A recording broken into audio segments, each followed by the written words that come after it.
Hello everyone, welcome back you all in my channel Ramakrishna Math Zone. Here I am discuss about another question from IIT JAM 2026. This one from linear algebra.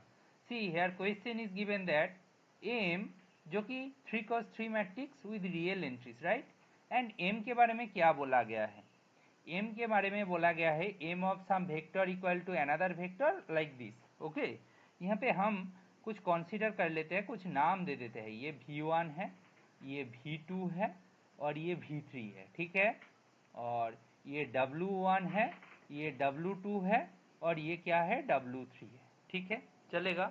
अच्छा, now situation ऐसा है कि इसको कैसे handle किया जाए. तो basically इसको मैं सिंप्लीफाई करके लिखूँ तो M V1 equal to W1, M V2 equal to W2 and M V3 equal to W3.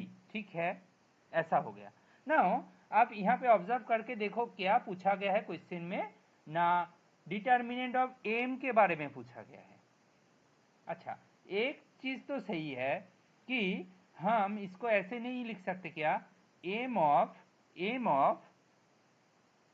V1 V2 V3 equal to M V1 M V2 M V3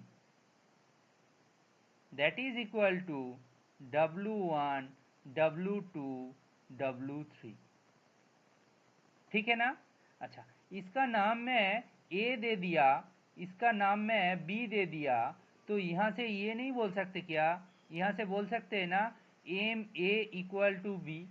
अभी एक चीज़ देखो, ए जो है वो भी 3 cos 3 है, एम तो मेरा 3 cos 3 था ही, सब रियल एंट्री से ही बना गया है, एंड बी जो है वो भी 3 cos 3 मैट्रिक्स ही है. ठीक है, तो तीनों ही 3 cos 3 मैट्रिक्स है, तो ए में का प्रोडक्ट जो बी है वो 3 cos 3 मैट्रिक्स है, तो कोई दिक्कत नहीं. एंड और एक चीज देखो,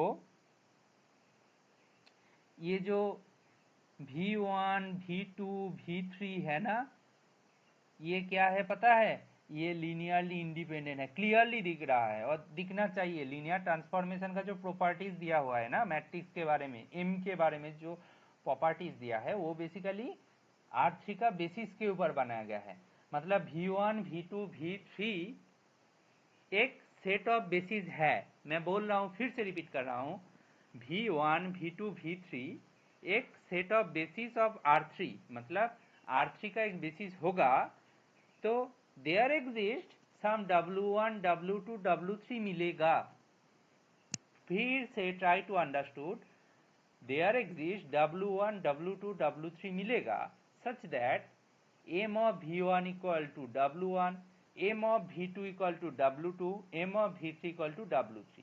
यहाँ पे कहीं नहीं बोला गया कि B को कुछ लीनियरली इंडिपेंडेंट होना पड़ेगा, R3 को स्पैन करना पड़ेगा. मीन्स मैं बोल रहा हूँ W1 W2 W3 का जो सेट है वो बेसिस होना जरूरी नहीं है, but V1 V2 V3 must be A basis of R3. ये जो थ्योरी में इसका नाम मैं भूल गया हूँ, but still this one result and this one meaningful obviously right. Linear transformation का प्रॉपर्टीज वही बोलते हैं, अदरवाइज कैसे उनको डिफाइन करोगे. Otherwise that linear transformation does not exist, means that matrix does not exist. Okay, अच्छा, now scenario is this one linearly independent, तो obviously determinant of A not equal to 0. ये हो गया हमारा ऑब्जर्वेशन. नाउ यहाँ से देखो, बोथ साइड में डिटर्मिनेंट ले लेता हूँ, इक्वल टू बी का डिटर्मिनेंट. यहाँ से क्या मिलेगा, एम का डिटर्मिनेंट, ए का डिटर्मिनेंट इक्वल टू बी का डिटर्मिनेंट. यहाँ से क्या मिलेगा, एम का डिटर्मिनेंट ही तो पूछा है, बी का डिटर्मिनेंट बाई का डिटर्मिनेंट. नाउ इसको कैलकुलेट करने से हो जाएगा. एग्जाम हॉल में आप कैसे करोगे, अब तो डायरेक्टली कैलकुलेट करेंगे डिटर्मिनेंट को. इधर तो मैं रिजल्ट कैसे आया उसको दिखाने के लिए इतना कुछ काम किया. ठीक है, चलेगा ना. नाउ क्या है ना, हमें क्या करना है, बी का डिटर्मिनेंट ए का डिटर्मिनेंट फाइंड करना है. अभी ये बताओ, ए का डिटर्मिनेंट मीन्स क्या होगा ना, V1 V2 V3 से जो मैट्रिक्स बनाया गया है, ये जो मैट्रिक्स है उनका डिटर्मिनेंट.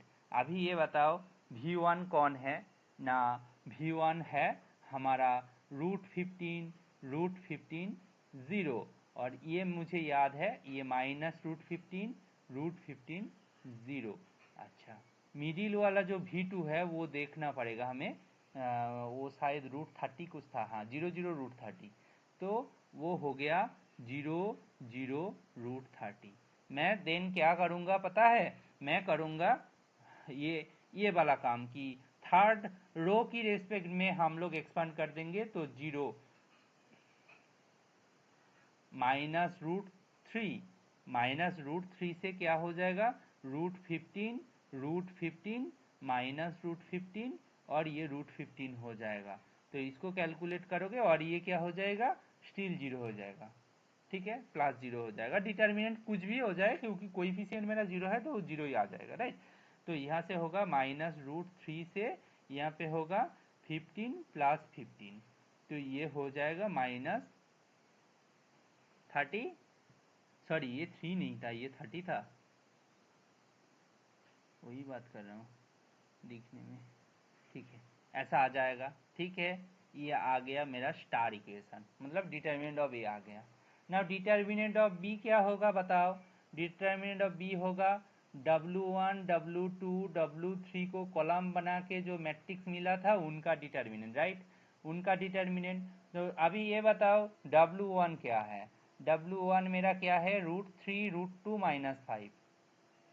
W1 है √3 √2 -5, ठीक है, ये हो गया। अच्छा, W2 कौन है, W2 है हमारा, W2 है √15 √10 √5। तो मेरा जो W2 है √15 √10 √5, एंड हमारा जो W3 है वो क्या है ना, W3 है रूट हमारा W3 है √12 -√18 और 0।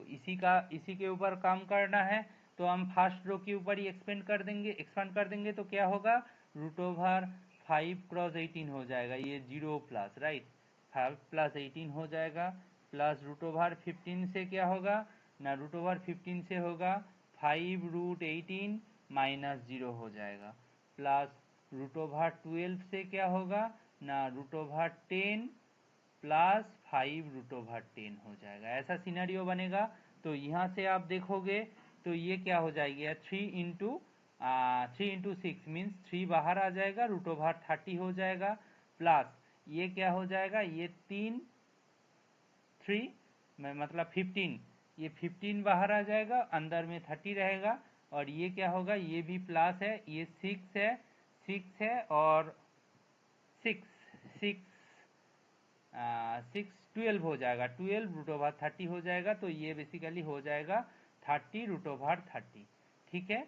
ये हो गया हमारा डबल स्टार। तो स्टार एंड डबल स्टार को यूज करेंगे तो कहाँ से आएगा ना,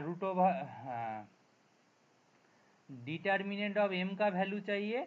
डिटर्मिनेंट ऑफ एम का वैल्यू क्या है, determinant of B by determinant of A, और बी का डिटर्मिनेंट क्या था 30 √30, ए का डिटर्मिनेंट क्या था -30 √30, तो आपका आंसर हो जाएगा -1, ठीक है। Hopefully you got my point. See this question is very very interesting. The result is that मैं वो रिजल्ट को इधर नहीं लिखा हूँ, फिर से रिपीट कर रहा हूँ। जो ये R3 के ऊपर ऑपरेटर है और मैट्रिक्स है, यू कैन से ये ऑपरेटर ही मान लो, लीनियर ट्रांसफॉर्मेशन। सो उनका नेचर ये है, वो R3 के ऊपर है तो R3 का एक बेसिस है, जहाँ यहाँ पे कौन है, V1 V2 V3 का जो सेट है वो R3 का बेसिस है। उनके लिए there exist some W1 W2 W3 मिल जाएगा, R3 में कोई भी वेक्टर मिल जाएगा, such that m of V1 = W1, m of V2 = W2, m of V3 = W3। फिर से बोल रहा हूं, that is there exist, not any बोलोगे तो होगा नहीं, there exist W1 W2 W3 मिलेगा। तो डिटर्मिनेंट ऑफ m का वैल्यू क्या होगा, डिटर्मिनेंट ऑफ m का वैल्यू होगा -1, राउंड ऑफ 1 डेसिमल प्लेस, तो you can write -1.0, this one your correct answer. Hopefully you like this solution, and if you like, really like, please share, subscribe my channel. Thank you.